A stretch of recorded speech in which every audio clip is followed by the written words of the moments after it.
안녕하세요 시청자 여러분들. 금일은 코스닥 시장을 차트를 통해서 한번 분석을 해보고, 그 다음에 원전에 대한 추가 설명, 그리고 기존 관심 종목에 대해서 점검을 해보는 시간을 가져보도록 하겠습니다. 첫 번째 코스닥 지수 차트를 한번 보면서 설명드리도록 하겠습니다. 코스닥 지수 차트 흐름을 보시면 지지와 저항이 조화롭게 이루어져 있는 우상향 흐름이 이렇게 나오고 있고요. 최근에 이젠 추세 하단선이 이탈되는 흐름이 나왔는데요. 이탈되고 뭐 바로 강하게 회복을 해주는 흐름이 나왔으면 좋았겠지만, 다음날 개파락으로 이렇게 흐름이 나왔습니다. 보통 하방 흐름일 때 이렇게 개파락이 나오는 거는 좋지 않아요. 왜? 추가락이 나온다는 얘기거든요. 그러면 이제는 바로 이 추세 하단을 바로 회복하는 흐름이 나오기보다는 추가적인 하락을 염두에 둬야 되겠구나. 반등이 나오더라도 이 저점이 이탈되면서 추가 하락이 나오는 걸 염두에 두고 보셔야 되는 겁니다. 그래서 어떻게 해석을 해야 되냐면, 일단은 이 부분부터 보시면 기대형 패턴이라고 있습니다. 그 차트 패턴 중에 뭐냐면, 이 부분과 이 부분이 A라고 설정이 되고, 이 A만큼 이 고점과 저점이 이제 초저점이 되는 구간까지 그대로 빠지는 겁니다. A만큼 빠지는 거예요. 이 고점에 이 설정을 해놓으면. 그래서 추세 하단을 일단 무너뜨렸으니까 이런 기대형 패턴이 나올 가능성이 매우 크다. 그래서 이런 측면을 봤을 때는 780에서 790포인트가 예상이 됩니다. 대략 수적으로 계산을 해 본다면. 그래서 이렇게 좀 보시면 될 것 같고요. 780에서 790포인트 사이까지는 밀리겠구나, 이렇게 생각하시고 대응을 하시는 게 좋습니다. 다만 이제는 780에서 790포인트 저점이 형성돼서 확인이 됐다, 이 부분에서 반등이 나오기 시작한다, 그러면 중기적인 우상향 흐름이 시작이 되는 겁니다. 그래서 현재 구간으로 해석이 된다면 중기적인 상승 흐름을 위한 바닥 다지기 형태라고 보시면 되겠습니다. 그래서 현재는 어떻다? 기다리는 자리다. 왜냐면 지금 얼마 안 남았거든요. 822포인트니까 30포인트에서 40포인트만 떨어지면 바닥이에요, 이제는. 그렇기 때문에 얼마 남지 않았습니다. 한 30에서 40포인트 떨어뜨려서 바닥만 잘 형성이 된다면, 최근에 막 지루하고 막 고통스러운 구간이 아니라 중장기적으로 뭐 4개월, 5개월, 6개월 이상, 아니면 몇 년이 될 수 있겠죠. 뭐 1년, 2년, 3년, 이렇게 오랜 기간으로 중장기 흐름도, 장기적인 흐름도 충분히 나올 수 있는 그런 형태이기 때문에 시청자님들께서 이 점을 잘 좀 판단하셔서 보시면 될 것 같습니다. 그래서 일단은 추가적인 하방 흐름이 나와야 된다. 지금은 괜히 뭐 반등이 나오면 어차피 저점이 또 깨지거든요. 그럼 기간만 길어질 뿐이어가지고, 아예 뺄 거면 빠르게 빼주고 저점이 형성돼서 상승 흐름을 타는 게 개인 투자자 입장에서는 훨씬 좋다. 이렇게 설명을 드릴 수 있겠습니다. 그래서 지수는 항상 기억을 하세요. 780에서 790포인트 부분까지는 밀릴 수 있다. 그래서 밀리더라도 너무 놀라지 마시고 차분히 보유 종목들 가지고 계시면 어차피 저점이 얼마 안 남았기 때문에 기다리시면 여하튼 자연스럽게 바닥 형성되면서 또 우상향 흐름이 나오기 시작하면 빠르게 회복하는 부분이니까요. 딱히 걱정 마시고, 지금은 걱정하실 구간이 아니에요. 언제 이제는 추가 매수를 해야 되고 언제 신규 투입을 해야 될지 약간 그런 타이머를 잡는 자리라서, 그러니까 바닥에서 강하게 상승 흐름이 나올 수 있는, 조만간 강하게 상승 흐름이 나올 수 있는 자리인 만큼 이제는 이제 추후에 중기적인 상승 흐름에 대해서 대비를 해야 되는 자리다, 이렇게 보시면 되겠습니다. 자, 그럼 한번 종목들 보도록 하겠습니다. 일단 원전주들을 한번 해석을 해보려고 합니다. 일단 한전산업 같은 경우는 시초가에 상한가에 친 다음에 밀렸어요. 제가 말씀드렸죠. 우리 기술, 한전산업, 그러면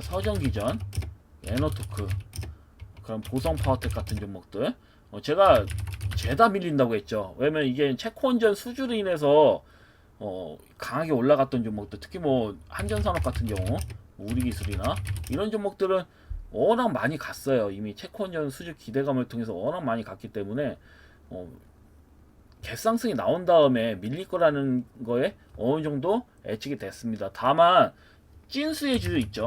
이제는 추가 수주를 또 더 나중에 받을 수 있기 때문에 뭐 불가리아라든지 막 그 이집트라든지 막 이런 데에서 또 추가적인 수주를 받을 수 있는 그런 형태이기 때문에 아이고 두산 에너빌리티. 그래서 두산 에너빌리티도 꽤 생각보다 갭상승이 꽤 크게 나왔더라고요. 저는 뭐 한 10% 이내로 생각했는데 12% 시작해서 상승이 나왔다가 이게 밀어졌습니다. 근데 이렇게 밀리는 거는 축복이에요, 축복. 이 그 원전주도 없으신 분들한테는 축복이란 말이야. 왜냐면 두산 에너빌리티 같은 경우는 많이 시세가 나온 게 아니에요. 이 종목 같은 경우. 그리고 중장기적으로 수혜를 지속적으로 받기 때문에 실적이 좋아질 수밖에 없습니다. 그렇기 때문에 이런 종목은 이렇게 밀려줬을 때 있잖아요. 만약에 내일이라도 또 추가적으로 밀렸다. 그러면 매수해놓고 중장기로 가는 겁니다. 이런 종목들은. 그래서 딱히 이게 밀리더라도 이런 종목은 매수를 하셔도 돼. 뭐 수산인더스트리도 제가 뭐 말씀드렸었죠. 수산도 뭐 보너스죠. 이거 왜냐면 여기에서 수급이 강하게 들어왔었잖아. 근데 웃긴 거는 이 부근 있잖아요. 이 부근 깬 것도 모자랐어. 여기에서 시작되는 저가선까지 깼어. 이 부분에서는 사실 매수를 없으신 분들, 이 종목이 없으신 분들은 매수를 해놓는 게 좋았다. 물론 뭐 내일 더 빠질 수도 있는 거지만 여하튼 간에 밀린다고 한다면 이 종목은 가급적 모아나가시는 전략이 좋다. 실적이 계속 좀 좋게 나오고 있기 때문에. 다만 차트 흐름상으로는 의도적으로 깨는 게 보여요. 왜냐면 기관 외인들이 이 종목은 내어주기 싫겠지. 왜냐면 자기네들이 맘만 먹으면 뭐 여기 고점 넘기겠죠. 넘기고 뭐 10만원 안 가겠습니까? 이런 종목들. 오히려 우리 기술이 너무 많이 오른 거예요. 이건 너무 그 뭐야, 우리 기술이나 한전산업이 제가 봤을 때는 너무 오버를 친 거야. 이 종목들이. 왜냐면 얘네들보다 원래 이렇게 가야 되는 종목이 수산인더스트리 같은 종목들이 가야 되는 거거든요. 실적에 받쳐주는 종목들. 근데 안 보낸다? 좀 의도적인 게 있는 겁니다. 왜냐면 주인공을 뒤로 싹 빼놓고 가짜들부터 먼저 끌어올려서 이제 당발성들 있잖아. 이런 종목들이 단기적으로 끌어올리기 편하거든요. 사실. 어.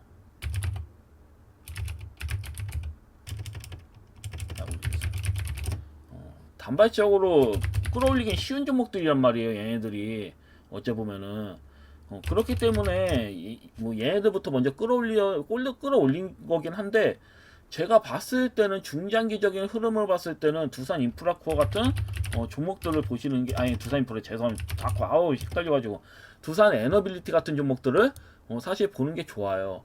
이렇게 해주고 혹시라도 밀린다 이렇게 밀렸을 때 보통은 21선하고 61선 사이가 맥점이거든요. 셀트리온 때도 그랬어요.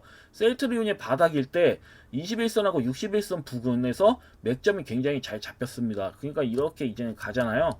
그러면 이 안에 들어왔을 때가 맥점일 경우가 굉장히 많았다. 물론 뭐 이렇게 밀리고 갈 수도 있는 거죠. 뭐 121선까지 밀리고 이렇게 다시 수급이 들어올 수는 있겠지만 뭐 솔직히 중장기적으로 봤을 때 이 종목이 뭐 앞전 고점 돌파. 그러니까 여기 3886원을 돌파한다는 관점에서 지금 왜냐면 월봉상 5일선 잘 타고 있기 때문에 빼는 것도 또 애매하다. 이렇게 좀 보여지기 때문에 제가 봤을 때는 그래서 조금만 내린다고 한다면 이 종목은 다시 또 양봉으로 달면서 3886원 고점 돌파를 시도할 가능성이 매우 크다. 이렇게 좀 해석이 되는 거죠. 굉장히 이쁘게 잘 타고 있잖아요. 아직까지는. 그래서 제가 차라리 그냥 불안불안하게 변동성이 큰 종목들, 뭐 변동성이 큰 종목들이 수익이 더 잘 나오긴 해요. 요즘은. 근데도 불구하고 이미 크게 오른 종목이어가지고 부담이 있는 거죠. 혹시라도 역으로 조정받고 두산 에너빌리티만 혼자 가면 그 생각도 하셔야 된다고. 그래서 이런 측면으로 좀 보시면 될 것 같습니다. 원전주들은. 전일도 내가 강조를 했어요.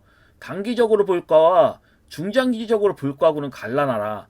그러니까 지금 채권전 수주로 인해서 단기적으로 오른 종목은 보지 마시고 오히려 중장기적으로 수혜를 받을 수 있는 종목들을 캐치해서 진입하셔라. 전 이렇게 좀 설명을 드렸습니다. 전일. 그래서 딱 맞아 떨어졌죠.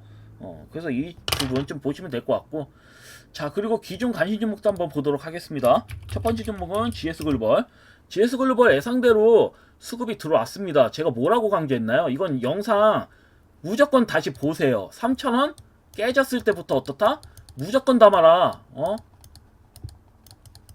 무조건 담으라고 제가 말씀드렸습니다. 그랬더니 아니다 달라. 오늘 3,000원 이탈했죠. 2,960원까지 내려갔어. 이탈하자마자 20%까지 상승 또 나왔습니다. 마이너스 4%까지 밀렸다가 20%까지 상승이 나왔어요. 그럼 여기서 끝난 거냐? 안 끝났죠. 그러니까 여기에서 만약에 올랐으면 단기적으로 한번 매도 때리시고 또 어떻게 된다? 또 조정 흐름 나오면 어떻다? 다시 재매수. 왜냐면 여기에서 아마 물론 뭐 추가 상승 나와서 바로 뭐 신고가가 나오면 그것도 좋겠지만 신고가가 나오기보다는 여기서 밀렸잖아요. 21선에서. 그렇기 때문에 여기서 조정을 좀 받으면서 움직인다면 또 추가 매수 아니라 다시 여기서 매도 한번 때리고 다시 신규 매수 해가지고 끌고 가시면 되겠죠. 여기서 안전적인 이렇게 그 시세가 안정화로 좀 변하면 그런 다음에 어떻다? 일정 기한 지나면 다시 또 앞전 고점 돌파를 뭐 앞전 고점 부근까지 가든지 돌파 시도도 할 수 있는 그런 형태이기 때문에 이 부분을 좀 보시면 될 것 같다. 왜냐면 여기서 끝날림 만무예요. 여기서 시세가 끝날림 만무하다. 왜냐면 거량이 워낙 강하게 들어왔기 때문에 그리고 금일도 장대한봉이잖아요. 여하튼 그렇기 때문에 조정 나온다면 바로 또 추가 시트 나올 수 있는 부분이기 때문에 이 종목은 여전히 조정이 혹시라도 나온다. 그러면 끌고 가시는 약간 좀 스윙 관점으로 한 2개월 정도 생각하시고 끌고 가시는 전략 나쁘지 않다. 이렇게 설명드릴 수 있겠습니다. 그리고 스타플렉스. 스타플렉스 굉장히 시세 잘 나오죠. 제가 이 말씀 드렸을 거예요. 이 부분에서 다음날 이때 이제 말씀드렸는데 다음날 매수해 놓으시면 20% 이상 상승 가능할 것 같다. 이렇게 설명드렸을 겁니다. 왜냐면 되게 특이해요. 그러니까 뭐 호재 같은 내용이 나와 있질 않아요. 재료가 아직 전혀 나와 있지 않는데 대량 고량 갑자기 실려가지고 지금 보시면 121선까지 그냥 다 넘기는 장단봉이 나왔어요. 그런 다음에 조정 흐름 나오고 조정 흐름이 그냥 이유 없이 거량 없이 나왔기 때문에 제가 강조 드린 거거든요. 물론 M 플러스 같은 종목들은 생각보다 시세가 안 나오더라고. 밀리더라고. 잠시만요. 물 한 모금 마시겠습니다.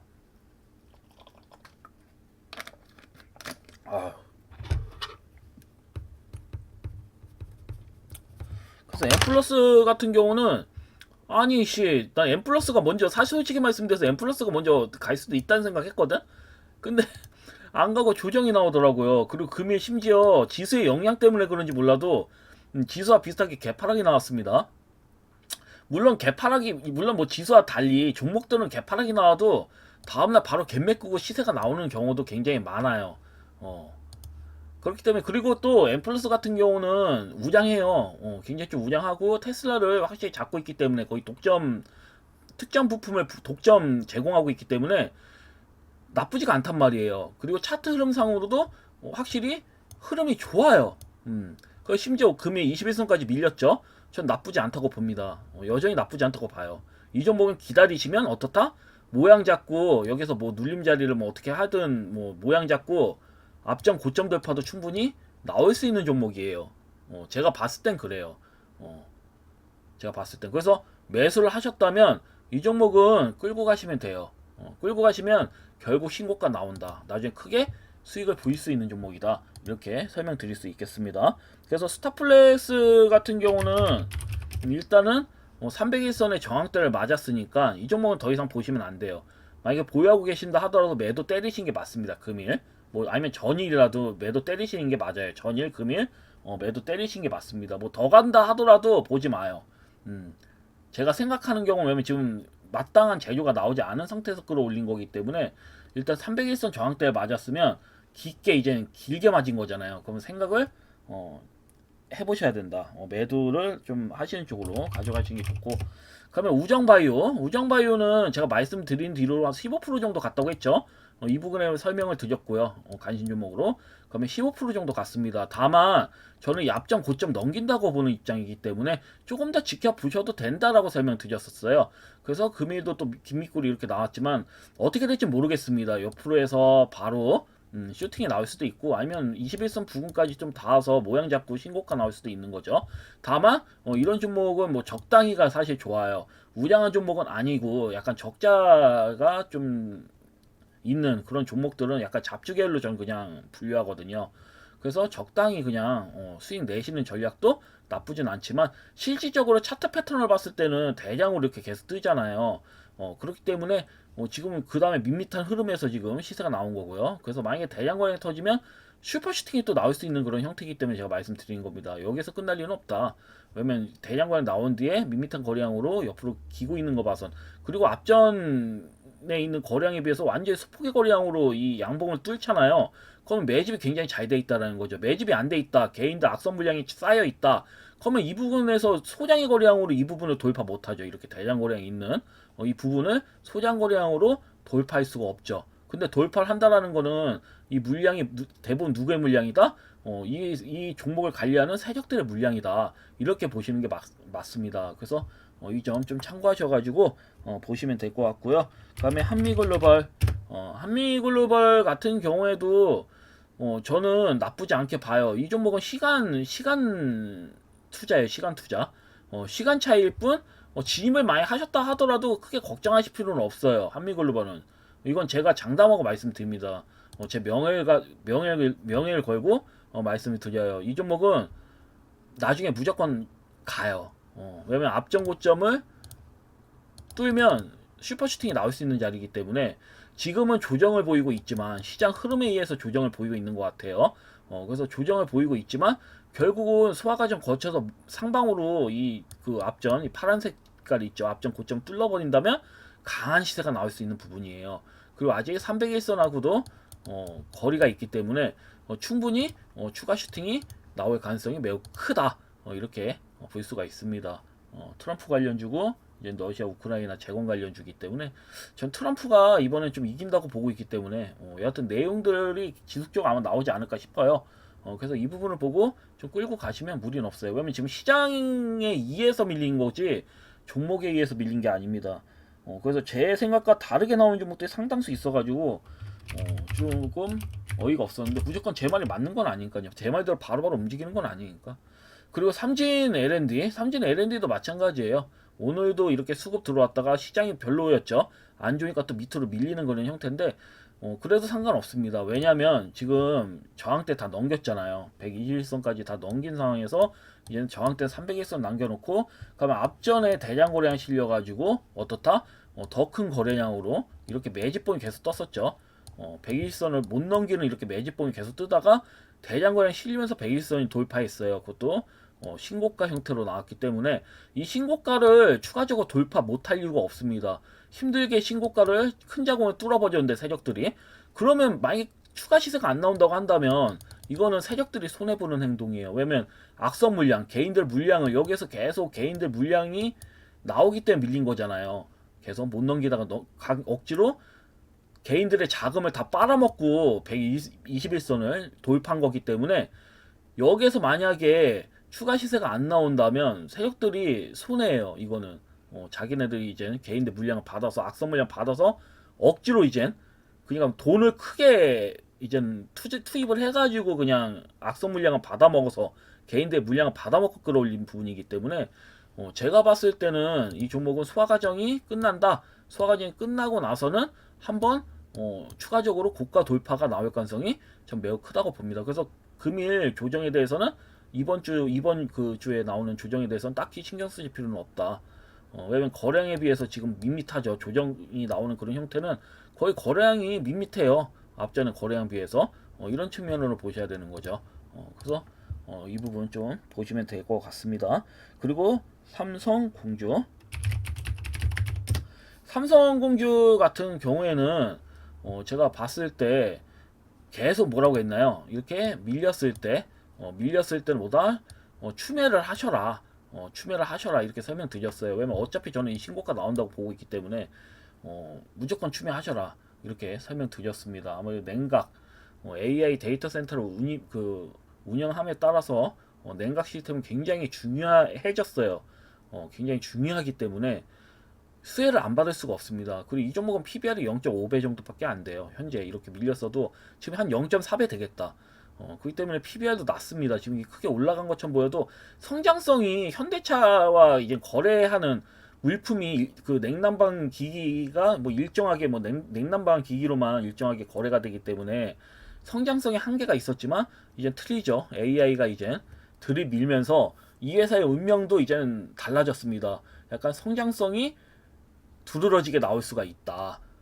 두각을 보일 수가 있다. 이렇게 본다면 제가 봤을 때는 한 번 더 27,000원 돌파는 시도할 것으로 보여져요.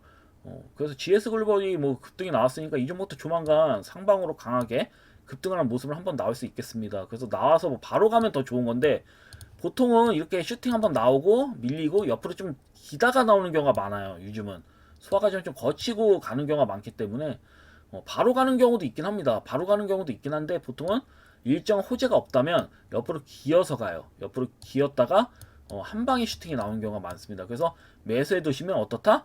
지켜보셔라. 이렇게 설명드릴 수 있겠습니다. 그리고 전일 간신용을 말씀드린 한국주강. 한국주강 같은 경우에도 난 좀 이게 어이가 없는 게, 뭐 빠질 수 있다 쳐요. 빠질 수 있다 쳐. 그래서 제가 어제 무슨 말씀드렸냐면, 이 시초가에 음봉 모양이 만약에 갖춰져 있을 땐 뭐 매수를 한번 해보셔라 이렇게 말씀드렸는데, 매수를 하셨다면 마이너스 한 4~5% 정도는 손해를 지금 보시고 있는 상황이다. 이렇게 좀 예상을 하고 있어요. 아니 뭐 늦게라도 본다면 뭐 마이너스 한 2~3% 정도 이렇게 보셨겠죠. 적으면 마이너스 한 2~3%, 많게는 마이너스 5~6% 정도도 볼 수가 있는.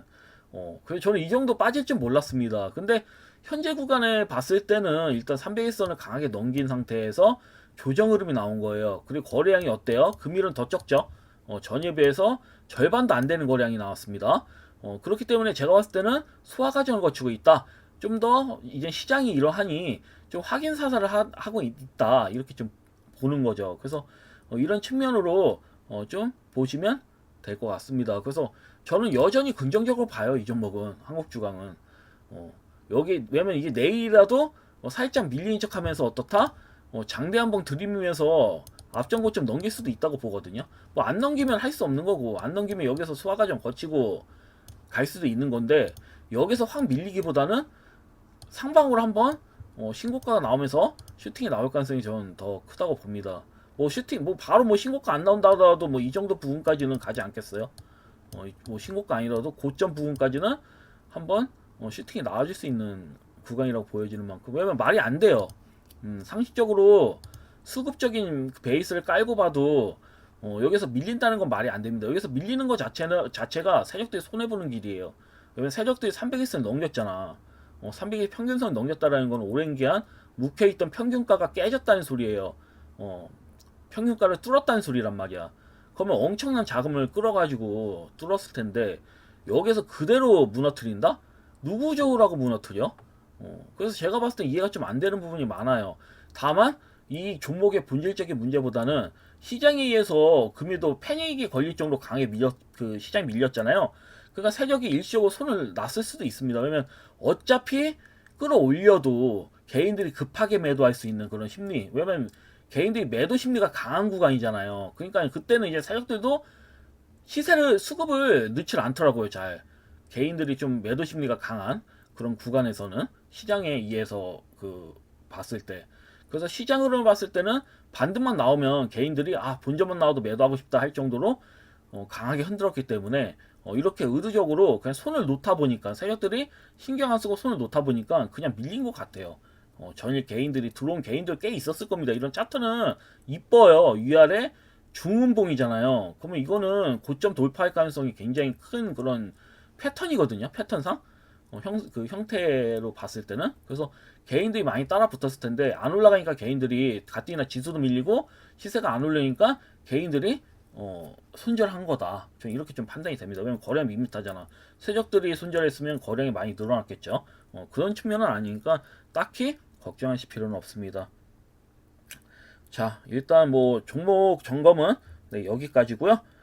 내일 또 뵙도록 하겠습니다. 감사합니다. 방송 마치도록 하겠습니다.